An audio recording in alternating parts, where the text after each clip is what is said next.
de Extremadura. Tiene un puente romano. Tiene una presa de las más grandes de España, ¿no? Tiene el convento de San Benito. Tiene la Virgen de los Hitos. Y la fiesta típica, no sé, hacen, como es el Santo San Pedro de Alcántara, hacen una semana cultural, el teatro. Cerca de Zarzalamayor, y está entre Zarzalamayor y Broza.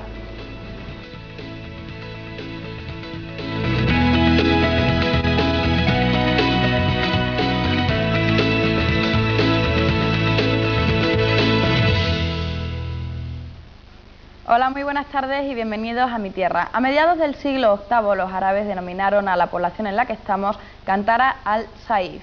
La traducción al castellano sería algo así como el puente de la espada, y todo viene por una leyenda que cuenta que en el arco del triunfo del puente romano hay escondida una espada. Ya saben que ese puente romano es una obra majestuosa con más de 19 siglos de historia, pero que aún sigue siendo utilizado. ¿Por qué les cuento esta historia fabulosa? Bueno, pues porque hoy es un día especial para nosotros, para los que hacemos Mi Tierra. Hoy es un día de celebración y es que cumplimos 100 programas. ¿Qué quiere decir eso? Bueno, pues que estamos durando, que estamos enseñándoles muchos pueblos, pero que además cada vez queda menos para que vayamos al suyo. Mañana puede ser su pueblo del que hablamos, pero hoy vamos a hablar de otro y les voy a presentar al primer invitado, que es Martín Fariñas, que seguramente lo conocerán todos. Ahora mismo él es gerente del Fondo de Educación y Promoción de Caja Rural de Extremadura, pero probablemente su cara, Martín, buenas tardes. ¿Qué tal? Hola, buenas tardes. Les va a sonar a todos porque fue el entrenador que subió o que consiguió que el Cáceres CB llegase a la CB, lo que sería más o menos la primera división en fútbol, bueno, pues en baloncesto. Pues sí, hace ya de eso 10 años, en el 92, el 10 de mayo, una fecha muy señalada para Cáceres y yo creo que para Extremadura, y contribuimos en lo que pudimos, con la afición, con mucha gente, a conseguir un sueño. Bueno, en cualquier caso, de lo que venimos a hablar no es solo del baloncesto, no es del Cáceres, sino de su pueblo. ¿Qué recuerdos tiene Martín de su niñez? Bueno, los recuerdos que tengo de Alcántara son unos recuerdos imborrables, son recuerdos que no son recuerdos porque son vivencias continuas, porque voy bastante a Alcántara y son sensaciones que las tienes en la piel. Recuerdo Alcántara, el sitio donde he jugado mucho, donde me he reído mucho, donde he escuchado mucho y fundamentalmente donde he paseado mucho y sigo paseando mucho. Dice que ha hablado mucho, es decir, que ha conocido a todos sus vecinos, ha estado con ellos. ¿Cómo son? Bueno, Alcántara es un pueblo que de alguna manera en la construcción de la presa marcó un poco la influencia del pueblo y la dinámica del pueblo. Entonces, los habitantes que van quedando en Alcántara pues son muy acogedores. Quizás ya la población se va haciendo cada vez un poquito mayor. Quizás la gente joven está empezando a tener problemas para quedarse en el pueblo. Quizás un pueblo al que le falta algo de iniciativa particular, pero fundamentalmente son gente muy acogedora. Y como verás tú y verán la gente que esté viendo el programa, pues son gente con muchas inquietudes culturales. Alcántara es un pueblo con muchas inquietudes culturales porque el marco... Está más que demostrado. Claro, el marco del pueblo así lo demanda. Vamos a ver Alcántara, a saber más y continuamos hablando, Martín. Muy bien. Esta tarde hemos preparado las maletas y hemos llegado a Alcántara. Esta localidad cacereña, por su monumentalidad, siempre ha llamado la atención a sus visitantes. Vemos la iglesia de San Pedro de Alcántara, construida sobre la Casa del Santo. Además, podemos contemplar el convento de San Benito, la ermita de los Remedios o la de San Antonio. El puente romano sobre el Tajo se considera el máximo potencial de este lugar, a donde acuden cientos de turistas todos los años para conocerlo. No podemos dejar atrás otra obra de ingeniería civil, la presa de Alcántara, fenómeno socioeconómico que en los años 60 dio esplendor a la comarca. La caza y la pesca son las dedicaciones principales de sus habitantes. Las fiestas son capítulo importante. En marzo celebran la romería de la Virgen de los Hitos.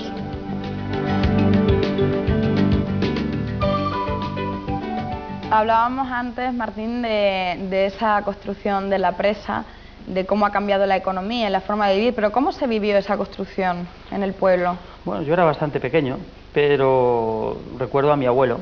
Mis referencias son por mi abuelo y por la gente del pueblo.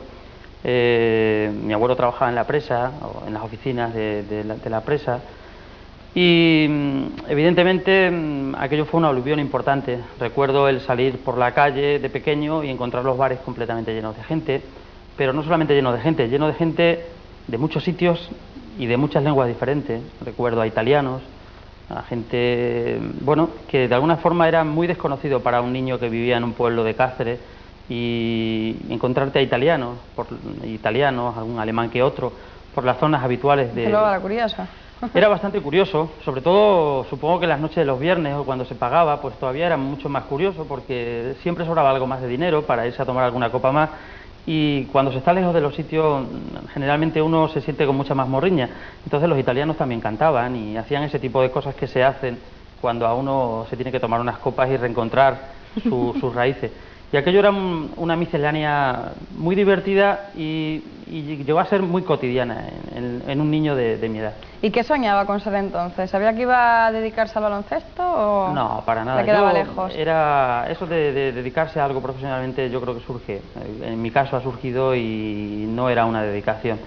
Yo soñaba con pasármelo bien, con ir al colegio, con intentar jugar al fútbol, con romper alguna que otra bombilla por las noches, y nos atrevíamos y hacíamos alguna gamberrada, pero soñabas con el día a día, con despertarte y quererte comer el pueblo y lo que hiciera falta con esa edad. Bueno, fue un niño que se lo pasó bien, pero ya solamente va a Alcántara de vez en cuando, ¿no? Porque ahora vive en Badajoz. Sí, ahora vivo en Badajoz, voy a Alcántara de vez en cuando, voy siempre en Semana Santa, hay una procesión de Viernes Santo, los Hermanos del Señor, pues llevo prácticamente 19 años vistiéndome todos los años. Unas veces somos más, otras veces somos menos. Empezamos siendo solo hombres, después fue hombres y mujeres, después ya hombres, mujeres, niños.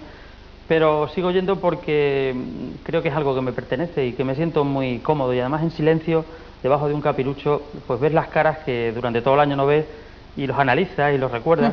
A mí me divierte mucho esa procesión, sí.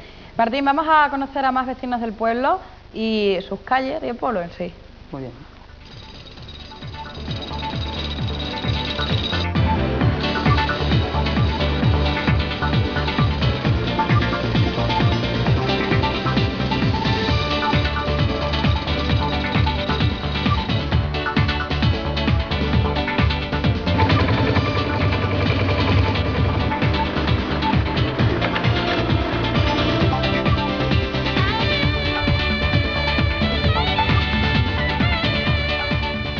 Pues ¿qué quieres que te diga de mi pueblo? Maravilloso. Es muy bonito, ¿eh? Perfecto. Bueno, Alcántara significa el puente, ¿no? Alcántara al Saíf, que es el puente de la espada, porque existe una antigua leyenda, ¿no?, de que en el centro del puente había una espada. ¿Tradiciones? Uy, pues yo qué sé, qué tradiciones tenemos.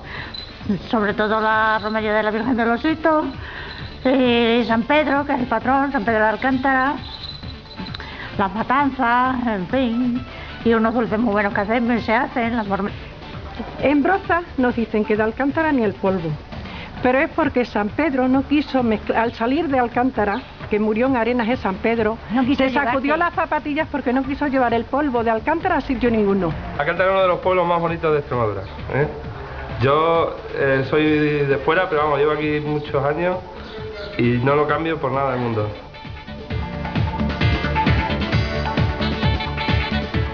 Contaba esa vecina, Martín, una leyenda acerca de lo del polvo de Alcántara, de San Pedro, pero es verdad lo que dicen de que si le besas los pies al santo, encuentras novio.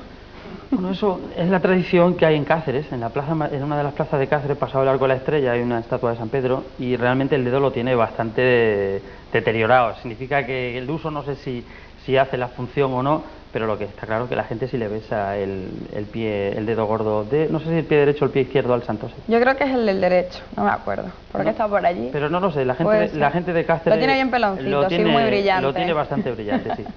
Bueno, Martín, que eso son algunas de las leyendas. ¿Por qué hay tantas leyendas en torno a Alcántara, no? Nos contaba esta del polvo, hablábamos de lo de los besos al pie de San Pedro, de la leyenda de la espada en el puente...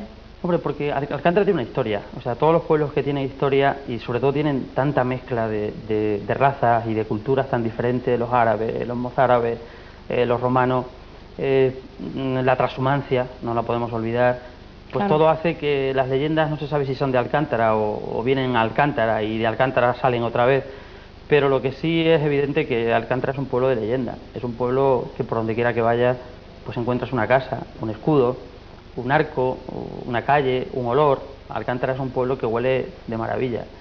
Bajar hasta el puente desde arriba, desde la Plaza de la Corredera, por cualquiera de las muchas caminos que bajan hacia el puente, pues yo creo que es una satisfacción para los olores, huele de maravilla y en esta época del año hasta mayo es un auténtico placer. Mucho mejor. Sí. Martín Fariñas, muchas gracias por haber estado con nosotros esta tarde, mostrándonos un poco cómo es su pueblo, cómo era y cuáles eran los recuerdos y cómo se vive ahora también en Alcántara. Nosotros vamos a continuar, muchas gracias por haber venido y nos vamos a ir a Alcántara otra vez a seguir conociendo el pueblo.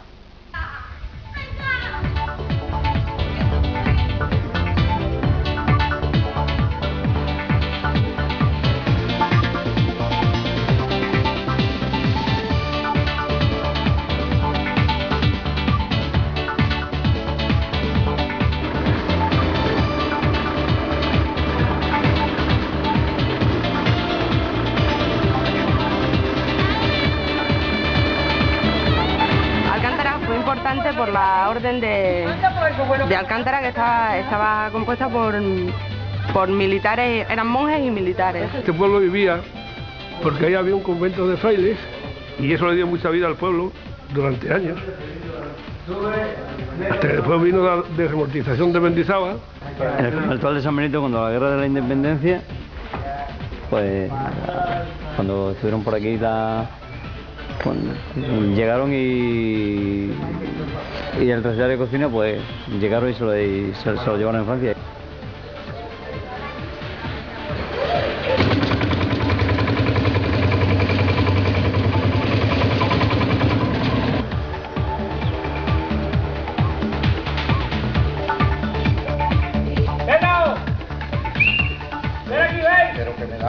La primera semana de agosto hay el teatro clásico, cosa preciosa, que es como un anfiteatro romano en las inmediaciones de ahí de San Benito, pero una cosa, tienen artistas de primera calidad. El turismo es bastante importante, es decir, existe mucho turismo aquí en Alcántara, en la parte, digamos, de verano y en la parte de Semana Santa y tal. Y en el invierno, que es la parte, digamos, más floja en turismo, pues como hay dos organizadores de montería, vienen bastantes cazadores, porque es una zona privilegiada de caza.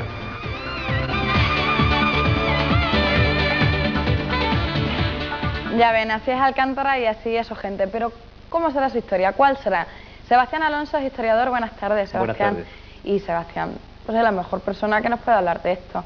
A mí me gustaría preguntarte, Sebastián, en primer lugar, pues ¿cuál es la importancia que tiene para la historia el hecho de que Alcántara se encuentre tan próxima a Portugal y tan próxima al río Tajo? Supongo que eso habrá determinado algo. Sí, efectivamente, las relaciones hispano-lusas de los pueblos rayanos de la comarca de Alcántara habría que buscarlas en la época romana, porque son los pueblos de esta zona, los pueblos lusitanos de esta zona, los que un buen día se reúnen y deciden construir el inmenso puente de Alcántara. Y ellos son los más interesados y buscan fundamentalmente el intercambio comercial a través de esta vía de comunicación que quedaba interrumpida antes del puente, quedaba interrumpida a la altura de Alcántara. A lo largo de la historia, pues España y Portugal han tenido relaciones muy amistosas generalmente, no tanto en otras, guerras declaradas en otras, y como consecuencia de estas guerras, pues el puente, que está presente en cualquier historia, en cualquier tema que hablemos sobre Alcántara, pues sufrió diversas vicisitudes del ejército enemigo que quería invadir Alcántara y el ejército que la defendía. Los unos cortaban el puente para que no entraran y los otros lo cortaban para que no les persiguieran. Y así fue sucediéndose los hechos entre España y Portugal hasta llegar a los tiempos contemporáneos en que la aduana, cuando existía, era un auténtico obstáculo para las comunicaciones entre los pueblos rayanos de esta comarca de Alcántara. Posteriormente, y con motivo de la eliminación de fronteras, pues las cosas han sido mucho más sencillas y el paso a través de la aduana española y portuguesa, como no existe, es sumamente sencillo. Claro. Y el desplazamiento hacia los pueblos de Portugal no nos plantea ningún problema. Ningún problema. Sebastián, vamos a conocer de mano de Israel, nuestra compañera, cuál es el patrimonio de Alcántara. Tras el dominio árabe, Alcántara cae en manos cristianas y el territorio pasa a pertenecer a la Orden de San Juan de Pereiro, que cambiará su nombre por el de Orden Militar de Alcántara. A partir de ese momento, la historia de la villa será la historia de su orden. Sobre la antigua mezquita se levanta en el siglo XIII la iglesia de Santa María de Almocóvar, de la que destaca su fachada de estilo románico. Entre este templo y su casa natal se yergue la estatua de San Pedro de Alcántara, esculpida por Navarro Gabaldón. Patrón de toda la provincia de Cáceres, San Pedro de Alcántara reformó la orden franciscana. Nació aquí, en lo que hoy es la iglesia que lleva su nombre, erigida a raíz de su canonización en el siglo XVII. De estilo herreriano, en su interior se puede disfrutar de un bello retablo barroco y de la capilla con su imagen, construida en lo que fue en un pasado la habitación del santo. El convento de las monjas comendadoras y parroquia de la Encarnación, hoy en ruinas, fue en otro tiempo el primer templo de los caballeros de Alcántara y conventual del monasterio de la rama femenina de la orden, las monjas comendadoras o del Espíritu Santo. Pero Alcántara también ha sido crisol de culturas. Probablemente a finales del siglo XIII, la comunidad judía ya estaba asentada en la villa. El espíritu hebreo ha dejado en herencia una arquitectura de calles estrechas y empinadas, fachadas encaladas, balconcitos, entrecalles y bellas y diminutas ventanas que se aglutinan alrededor de la ermita de la Soledad, antigua sinagoga dentro de la cual hoy sobrevive un callejón de la antigua judería. Pero al viajero inquieto aún le queda por visitar el antiguo pueblo de Estorninos, hoy barrio de Alcántara, y poseedor de una bella iglesia propia. Continuaremos nuestro paseo por la historia visitando la ermita de los Remedios, con su retablo barroco, la ermita de la Encarnación, de la que solo se conserva la fachada, o la ermita de la Piedad, sin olvidarnos de la Fuente del Pilar, del siglo XVI, y, como no, del convento de San Francisco, fundado por Bartolomé de Oviedo y sede de la futura hospedería de Alcántara.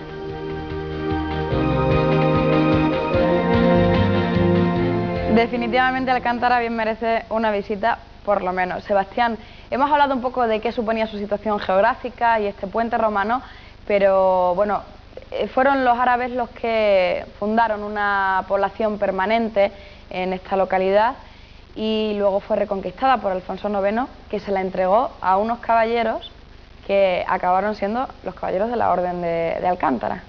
Efectivamente, los árabes que llegan a Alcántara en el siglo VIII y le dan el nombre definitivo a la villa, permanecen en ella hasta el año 1213. Hubo dos conquistas de Alcántara. La primera la llevó a cabo Fernando II de León, pero Alcántara volvió a caer en manos árabes. Y la conquista definitiva la lleva a cabo el rey Fernando II de León. El rey Alfonso IX de León, perdón. La primera conquista, Fernando II de León. Y la segunda conquista, el rey Alfonso IX de León. En el año 1213, justamente el día de San Antonio, 17 de enero del año 1213. Y ahí se la pasa a un poco lo que es su defensa, su administración, a unos caballeros que no se llamaban de la Orden de Alcántara, ¿verdad? Efectivamente, Alfonso IX de León entrega la defensa de Alcántara a la Orden de Calatrava, pero los dominios de los de Calatrava caían muy lejos de Alcántara y estos a su vez se la ceden a una pequeña orden que había nacido cerca del río Coa, en actual territorio portugués, que era la Orden de San Julián del Pereiro. Pero los del Pereiro comprenden que para mejor defender Alcántara, pues hay que venirse a ella, hay que instalarse en Alcántara, y en el año 1218, los de San Julián del Pereiro se trasladan a Alcántara, y a partir de este momento, pues la historia de Alcántara irá siempre ligada a la orden, y la orden militar irá siempre ligada a la historia de Alcántara. Sebastián, muy brevemente, por favor, cuéntanos un poco cómo era la vida de San Pedro de Alcántara. Sí. ¿Cómo fue? Pero muy breve, por favor. San Pedro de Alcántara, se ha dicho de él que es el más importante de todos los santos extremeños y el extremeño más santo. San Pedro de Alcántara a los 16 años va a Salamanca para estudiar leyes. Allí le mandan sus padres. Pero el ambiente de Salamanca, el ambiente de la época, reconoce que no es el suyo. Vuelve de nuevo a Alcántara y toma los hábitos franciscanos en el convento de los Majarretes en Valencia de Alcántara. A partir de ese momento, San Pedro pasará a lo largo de toda su vida haciendo el bien, consolando al triste, fundando conventos, relacionándose con la gente más importante y más destacada de la época. Un gran paisano, ¿verdad? Un gran paisano, un gran santo extremeño. Desde luego que sí.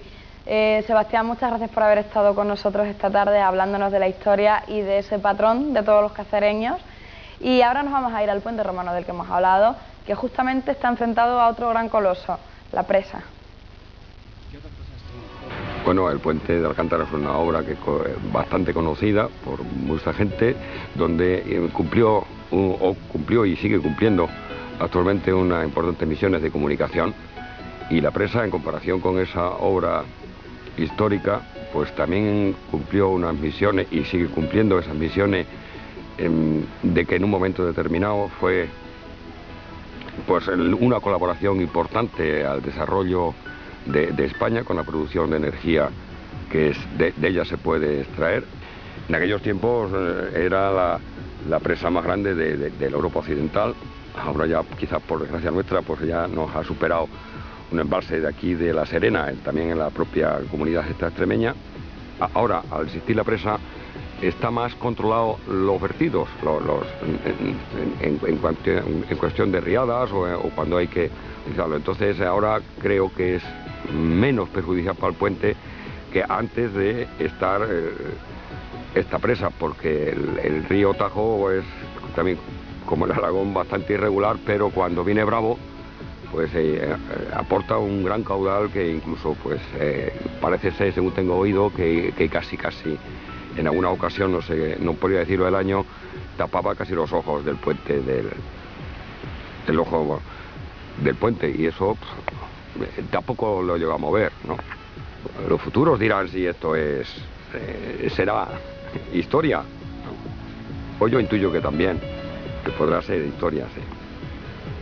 Porque son obras hechas con gran cariño y con gran sentimiento, pues tanto social como económico, como he dicho antes, y creo que sí, creo que será.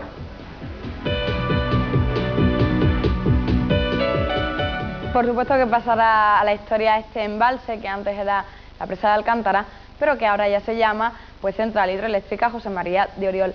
Uno de los hombres que más tiempo lleva allí es Juan Manuel Suárez, que es administrativo. Juan Manuel, buenas tardes. Buenas tardes. Juan Manuel lleva muchísimos años en esta presa. Sí, 40 años desde los estudios previos de la presa, concretamente desde el 1 de agosto del año 1961, donde entramos un equipo de gente que recuerdo en este momento, los hermanos Duarte, los hermanos Ortiz, los hermanos Caro Fresneda, Domingo Santano, Vicente, conocido, no me lo nombra todo, que no conocido vamos a por el terminar. Ringo Los Pastores. Juan Manuel, que no, ya está. que no vamos a terminar si nombramos a todos. Bueno, en aquella época, ¿cómo se empezó a construir la presa? ¿Cómo se buscó a la gente? Pues bien, en aquella época pues estaba en función con el trabajo que se iba a desarrollar, pero principalmente en los reconocimientos médicos. El médico venía de fuera, de otro embalse, concretamente del Salto de Valdecaña, y cuando era requerido para venir a reconocer a las personas, pues las personas del pueblo y los de la comarca del pueblo se enteraban que viene el médico de la Hidro, porque entonces era la Hidroeléctrica Española o Iberduero, que viene el médico de la Hidro a reconocer, y en función a la capacidad del reconocimiento médico, del tiempo que el médico realizaba los reconocimientos, así entraba la gente. ¿Eran 100, 200 o los que...? Los que realmente se reconocían. Si no podían entrar en una fase de trabajo en aquella época, en aquellos momentos, entraban en días posteriores. Claro. Entonces que sí. La burocracia de trabajo pues se hacía oficialmente, se hacía luego después. Juan Manuel, para que nos hagamos una idea, esta presa en su momento era la más grande, que tenía más capacidad y además la que más potencia tenía. Sí. ¿Con qué lo podemos comparar para que nos hagamos una idea? Pues mira, porque si damos números será muy difícil. Efectivamente, el embalse de Alcántara en aquella época era el vaso el más importante. Hoy día lo tenemos en Extremadura también, para orgullo de los extremeños, que es el pantano de La Serena, ¿no? Es el que ha quedado en primer lugar, y luego Alcántara. Entonces, se decía cuando se inauguró Alcántara, pues todas las visitas, yo recuerdo que uno de los directores que participó en la construcción de la presa de Alcántara comparaba que la capacidad del agua del embalse de Alcántara, totalmente en su cuota máxima, pues habría la capacidad de una botella de refresco para repartirla a todo el ser humano que habitaba el globo terrestre. Nada en menos. aquella época, Nada menos. Juan Manuel, no podemos seguir hablando porque esto de la tele tiene poco tiempo, pero yo le agradezco mucho que haya venido a estar con nosotros, a contarnos esas anécdotas de cuando comenzó esta presa. Gracias por haber venido. Muchas gracias. Y ahora vamos a hacer una pequeña pausa, pero antes les voy a dar la dirección de correo a toda la gente que está en casa para que nos escriban, porque nosotros contestamos. Es Programa Mi Tierra, apartado de correos 2306360 de Fuente del Maestre en Badajoz, y la dirección de correo electrónica mitierra@trovidio.com. No se muevan de ahí, que volvemos enseguida a contarles muchas más cosas.